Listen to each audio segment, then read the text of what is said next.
will give them better understanding on how to resolve some of these challenges. Charles Alpha reports. The United Nations Population Fund puts cases of obstetric fistula at 114,048 in 2022.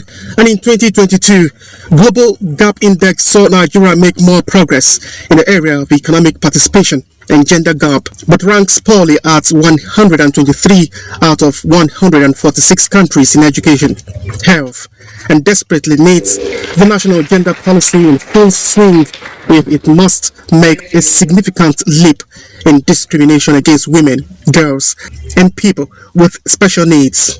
So women affairs must engage with those cultural issues, what we call the deep-rooted causes of some of the elements that face women by the face. For USAID, the Federal Ministry of Women Affairs and Gender Health and Momentum Safe Surgery, the Institutional Gender Capacity Assessment for Stakeholders provides a better understanding on the policy. Workshop avails the state participants the opportunity to discuss challenges, particularly women and children suffering from fistula, whose rights, dignities, and freedom are continuously being abused. And so for us to address this violence against women and girls, there's a need for a national gender policy that really provides that strategic framework for which all stakeholders can key into. Participants, mainly permanent secretaries, directors and health workers, came from Ebonyi, Sokoto, Bauchi and the FCT. Charles Alpha, NTA News. Discussions at a one-day policy dialogue on gender and equal opportunities bill in Nigeria have stressed the need for women to be protected by laws through the passage of the bill, as contentious issues that stalled its passage by the National Assembly have been addressed. John Yaku was at the event and brings us the details. The Gender and Equal Opportunities Bill, which came to the National Assembly since the 5th Assembly, has suffered setbacks bordering on religious and socio-cultural barriers. At the policy dialogue organized in collaboration with NEEDS, UN Women and Government of Canada, sponsor of the bill told the public that contentious issues in the early draft have been taken care of. 51.2% of the population cannot be shut out. But sometimes it's just because if we don't have a law, many women doesn't really have the opportunity to get there. We are not on the same pedestal. So why don't you lift me up? But I might be like you. But when I started my talk, I said there are two types of law in Islam. There is one that we can adjust, there is one we cannot adjust. All the ones we are talking now are the laws we can adjust. The unusual foresight you have shown in articulating this bill and presenting it, people will see. Some are of the opinion that the bill, if it has addressed the shortcomings of the former bill, women should be given a law to protect them. So, since we are looking for enhancing women leadership and participation, I think we should remove the issue of religion in this totally. I hope that the government will come, will give us appointed positions, but if we do not address this in this field, and leaving it to political will and commitments, we are nowhere. So I think it's a time now, if UN women can rescue Nigerian women. The consensus at the policy dialogue is that equity should replace equality. The bill, which was represented after its rejection in March this year, has passed first reading at Senate. In Abuja, John Yaku, NTA News. Now, in keeping with its mandate of transforming the livelihood of women, the National Center for Women Development has trained 115 female artisans on vocational skills. Equipped with the prerequisite knowledge and tools, the women are set to go into male-dominated endeavors. Ngozi Technique reports. Initially, it looked like a joke as the young women imagined being a generator or air conditioner technicians, electricians, tilers, plumbers, skills that are never associated with women. However, after periods of exposure and training, their outlook is now different as their faces being with smiles, courtesy of the National Center for Women Development. I was an ordinary girl coming here. I didn't know any skill, but now I can boldly make an installation in my house and know the tools I'm using. Develop from where I started. We have to go out. The more we go to sites, the more we establish what we've learned and get perfect in it. I know the part of generator, but I wasn't that deep in generator, so they explained to us, now if you give me your gen, I can repair it for you. The program initiator and the Minister of Women Affairs lauds the initiative, which empowers the women to be self-reliant. A selected trade, you can see we have different trades. So each and every one of them selected area of interest. So I believe that self-interest will make them to progress in their field of endeavor. The General and her team are doing a great job, and the Ministry of Women Affairs will continue to support young artisans like these ones, so that we can get more women empowered. Startup packs and certificates were issued to the women, which qualifies them to work at any construction site or corporate organization. Ngozi Technical, NTA News. The National Judicial Council has impaneled 15 committees to investigate allegations of misconduct against judicial officers of the federal and state courts. In a statement, the Director of Information, Sojoye, says the decision is equal to the submission of recommendations of 3 preliminary complaint assessment committees, which considered 66 petitions forwarded to them by the Council from all over the Federation. The Council, however, dismissed the petitions against 51 judicial officers of the federal and state high courts for either lack of merit, being sub judice, or being matters for appeal. The Council meeting, chaired by the Chief Justice of Nigeria, Justice Olukayode Ariwola, was formally presented with the reviewed Judicial Information Technology Policy, which established the general requirements and responsibilities for the Nigerian judiciary system and information. The Council took notifications of retirements of 16 judges and death of a judge from the federal and state high courts. To security now, tactical operatives of Zamfara State Police Command have rescued 15 kidnapped victims and arrested some 7 suspected notorious criminals that have been terrorizing the state. The suspects include an alleged female gun runner. Among those paraded were a suspected female gun runner at the police command headquarters, Gusau. Jamilu Ibrahim has more. Public Relations Officer of Zamfara State Police Command SP Shehu Muhammad, who paraded the 7 suspected notorious criminals, said 6 of them are involved in criminal conspiracy and intimidation to aid extortion. The suspects were allegedly in the habit of pretending as bandits to place levies on their host communities in Anka local government area of the state. Also paraded is a suspected female gun runner. The female suspect is a notorious gun runner that specializes in transporting arms and ammunition to a notorious bandit king known as Daya. The said bandit kingpin has been a notorious bandit leader terrorizing the innocent people of the state and neighboring states. Some of the suspects, including the suspected female gun runner, have confessed to the crimes. Exhibits recovered from the suspects include 700,000 naira cash. In a related development, tactical operatives of the Zamfara State Police Command have rescued 15 kidnapped victims, including 2 children. Spokesman for the command, SP Muhammad Shehu, said the victims were kidnapped at Dike village in Funtua local government area of Katsina State and brought to Zamfara State by the terrorists, where they spent more than 50 days in captivity. SP Muhammad Shehu said all the kidnapped victims were medically checked, debriefed and handed over to their respective families. In Gusau, Jamilu Ibrahim, NTA. And troops of the Nigerian army have continued to decimate Boko Haram ISWAP terrorists in the northeast, leading to the obliteration of high-profile commanders, foot soldiers and their hindouts. The Director, Army Public Relations, Brigadier General Onyema Nwachukwu, stated this at a press briefing ahead of the Chief of the Army Staff annual conference holding in Abuja. The Northeast, the game has changed completely. Several terrorist commanders have been eliminated. Several of them have surrendered with their foot soldiers, with their weapons, and of course, their families. In the Northwest, it's no longer what it used to be for the bandits. the kidnapping that used to be the order of the day in that part of the country has been seriously mitigated. The Army spokesman further notes that the fight against terrorism requires dynamism and there is need to continually review the operational strategies of the troops, as this will form the basis of the 2022 Chief of Army Staff Annual Conference. And with security and welfare at the center of the National Youth Service Corps scheme's operations, corps members across the country have been urged to be security conscious wherever they find themselves during the service year. Acting Director General of the National Youth Service Corps, Christy Laikaojo, reports.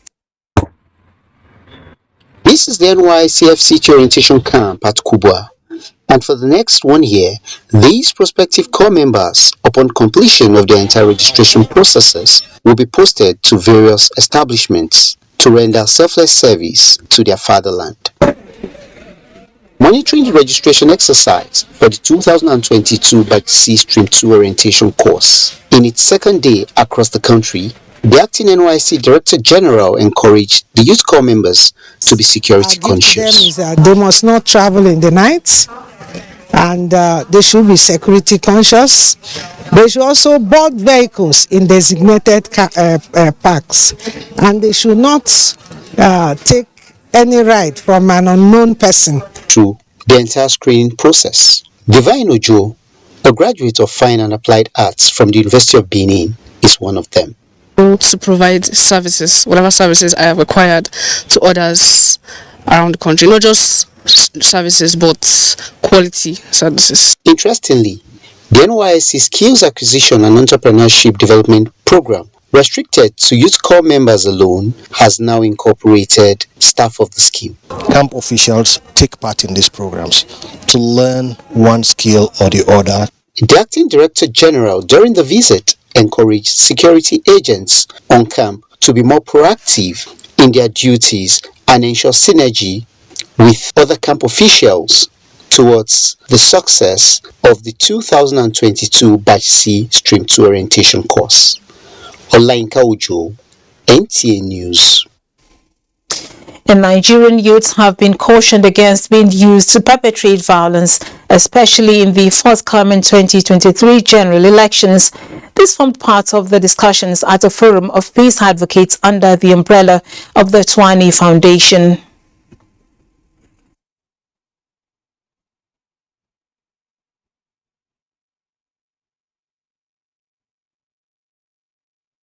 The reason why we organize the project Peace Africa is because we want a situation where we also interact with the youth and also tell them that violence is not the way forward, and they should also not vote. They should vote their conscience, someone who they feel can take Nigeria to the next level. We're in a watershed period in Nigeria right now, and the destiny of this country has to be shaped by young people. But then we shouldn't adopt, a social media mob mentality in trying to cultivate peace in this country. No, we shouldn't hound people. We shouldn't be insultive or, or violent or prone to violence or allow ourselves to be used for political brigandage. It's all known that there is no way you can have meaningful development in any community, society, or nation if you don't have peace. So peace is a cardinal portion. It's one of the bedrock of development. Speakers emphasized the need to promote peace in areas or communities torn by ethnic conflicts, as well as the need to empower the youth for self-reliance. Time now for a break, after which we join Abubakar in Maiduguri for more reports on Nationwide.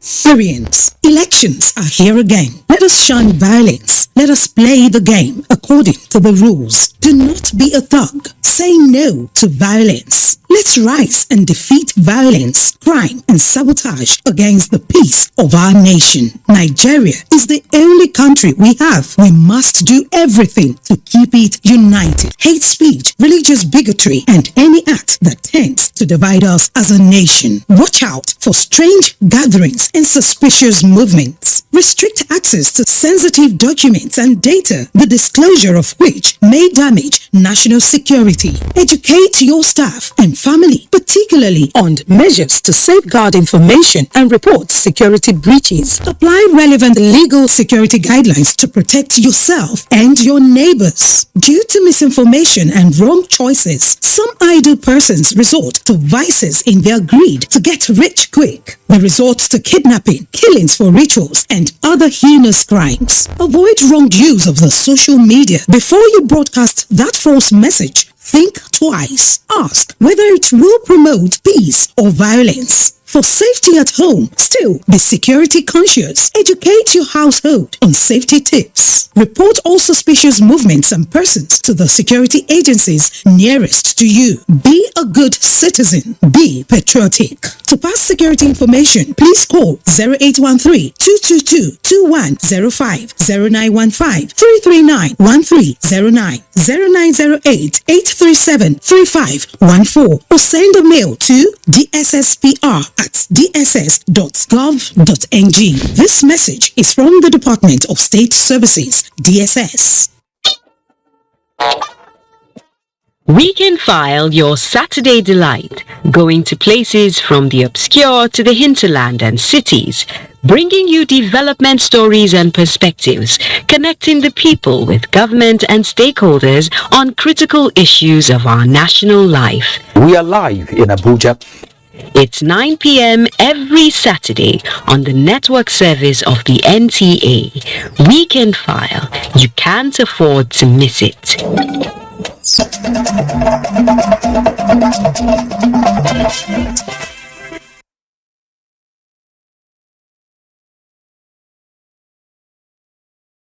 Nationwide up to this moment, and this is Maiduguri Network Center. Let's move on now.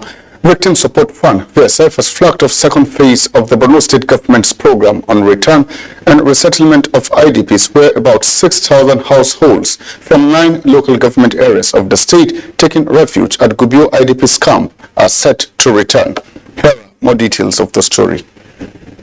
These IDPs from 9 local government areas of Abadam, Bama, Boza, Kalabalgi, Konduga, Kukawa, Marte, Igala, and Mongulo in Borno have been in this camp for over 5 years before what they described as the best intervention since their displacement. Out of the 5,737 households, each male and female head of households are being given 100,000 naira, while married women are receiving 50,000 naira through the microfinance bank, in addition to other modalities put in place to ensure their safety and comfortability upon return. We're going to support the families who want to go back to their various income generating activities. We would go into key areas of peace building. The Victim Support Fund right now is in the process of developing our 3-year strategy. And the 3-year strategy in Borno State will be focusing on the local governments and towns where we are taking back the IDPs. They should be courageous enough to stand for themselves. This is the largest camp among the first phase of the camp. The IDPs, who are expected to be transported in batches, were also given food and non-food items. The overwhelming resilience shown by these people over the years has really paid off, because they are not only returning to their ancestral homes finally, but in a dignified manner. In fact, beyond their expectations. Video teleconference towards strengthening primary health care programs across the state. The annual video conference with Borno State Governor Babagana Umar Zulum, Bill and Melinda Gates Foundation, Aliko Dangote Foundation and partners on primary health care program was to review the achievements and challenges encountered in 2022. Yakum Shubukar will now bring us more details. This is the first year after the signing of the Primary Healthcare Memorandum of Understanding by Borno State Government with Bill and Melinda Gates Foundation, Aliko Dangote Foundation and UNICEF to strengthen the primary healthcare system in a state where facilities were destroyed by insurgency. I really appreciate the emphasis the priority you've given to the primary healthcare services. The role of the primary healthcare category is to facilitate the integration of primary healthcare programs to achieve uniform growth, resolving the challenges of inadequate distribution and access of health services and resources. We'll continue to work with you to advocate for more rationalization in the way they are being deployed. Borno State Governor Professor Babagana Umar Zulum said, with improved security, the health sector will witness improved fundings to cover up gaps in the primary health care services towards achieving universal health care coverage. To the local government area teams as well to learn of their challenges on the job and ensure proactive measures are implemented to resolve them. Representatives of the Minister of Health, Executive Director, National Primary Healthcare Development Agency and that of the Shehu of Borno are sure to help in strengthening primary healthcare services in Borno State. Borno State Commissioner of Health, Mohammed Arab Alhaji, while highlighting achievements and challenges encountered during the year under review, thanked the State Governor Babagana Umar Zulum for the payment of counterpart fundings and prayed for sustained integrated technical support to the State Ministry of Health and State Primary Healthcare Development Agency. In Maiduguri, Yagum Subukar, NTA News. And those are the latest stories for now from Maiduguri. Let us at this point return to Lami in Abuja for more on Nationwide. Good evening. Thank you so much, Abubakar.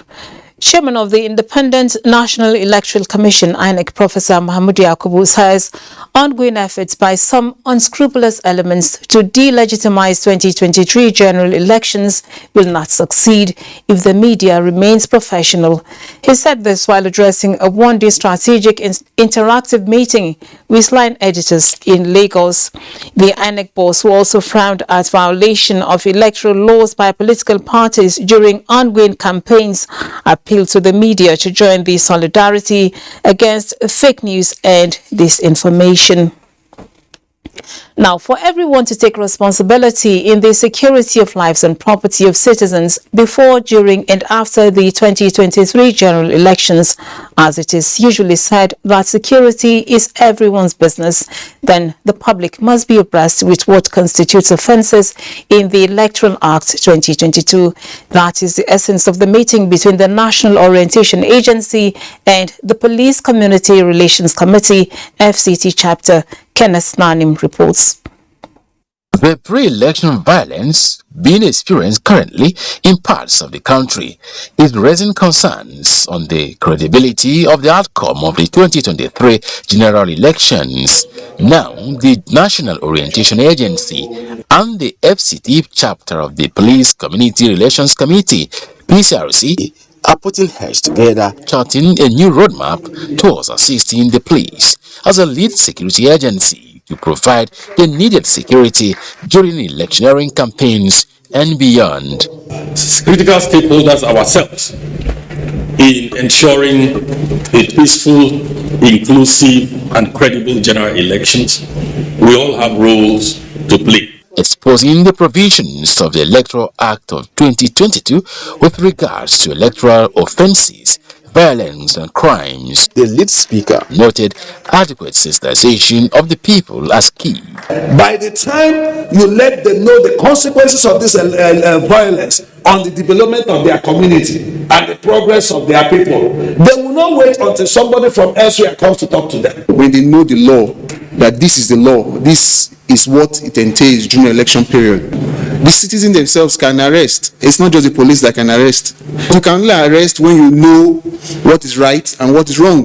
Collaborations of strategic partners with the police in handling security-related issues to achieve a free, fair and credible election come 2023 was also elaborated. Kenneth Nanim, NTA News. Now, the All Progressives Congress Campaign Council is mapping out strategies and designing implementable policy frameworks ahead of successful engagements with Nigerians in the coming days. The Tinubu Shetima Grassroots Independent Campaign Council is spearheading the program with priority on the roadmap to the 25th February 2023 presidential election. Campaigns are fast engaging issues across board, and political parties are reviewing strategies to woo more support for a positive outcome in 2023 general elections. And the APC is up to speed in developing and implementing a workable document to approach Nigerian masses with innovative solutions to national challenges.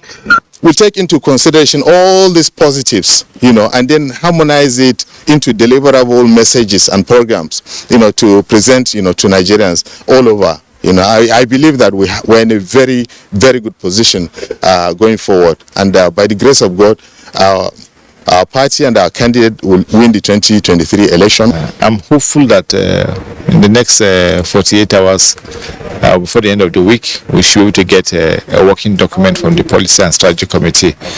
That document will be transmitted to the apex body of the leadership, and thereafter we will start the flag off proper. The Policy and Strategy Committee, under the Tinubu-Shettima Grassroots Independent Campaign Council, is confident that the frameworks of its national assignment will add value to the Ba'ath movement and guarantee a participatory process. In Abuja, Abubakar Akwanga, NTA News. A new professional body that will oversee activities of individual broadcasters has inducted its first set of 300 members in Abuja. Chimdimma Ndubusi reports that the Association Society of Nigerian Broadcasters (SNB) has been registered with the Corporate Affairs Commission in 1994. That in my capacity as a member, 300 inductees being granted license to professionally practice the art and science of broadcasting. The new body of knowledge, Society of Nigerian Broadcasters, has a cutout role to wield the stick of compliance with broadcast ethical codes, values, principles and guidelines on only individual broadcast practitioners and not organizations. The SMB therefore offers all of us broadcasters in Nigeria a platform that will put us on the same pedestal as the other professional bodies in this country. We're still working very hard with the National Assembly to get the bill passed, and I believe before the end of this National Assembly we'll be able to achieve that. Nigerian University will start offering this BSc broadcasting. That's me, majority. Anybody who is going to teach broadcasting has to be a member. Discussions centered on how to successfully manage broadcast operations in a developing society, sustainability in the face of emerging technologies, issues of funding autonomy, production of creative content, and credibility in an era of social media biases were identified as key components for sustainability. Management is the difference between great and failed stations. Units, sections, and departments should be managed not by the DG, not by the executive director, but by the unit heads. Bureaucracy, let us improve efficiency. Well, the Nigerian Television Authority, as a trailblazer, topped the chart of inductees. What that implies is that we have already keyed into the society, because there's one society that sets standards for broadcasters.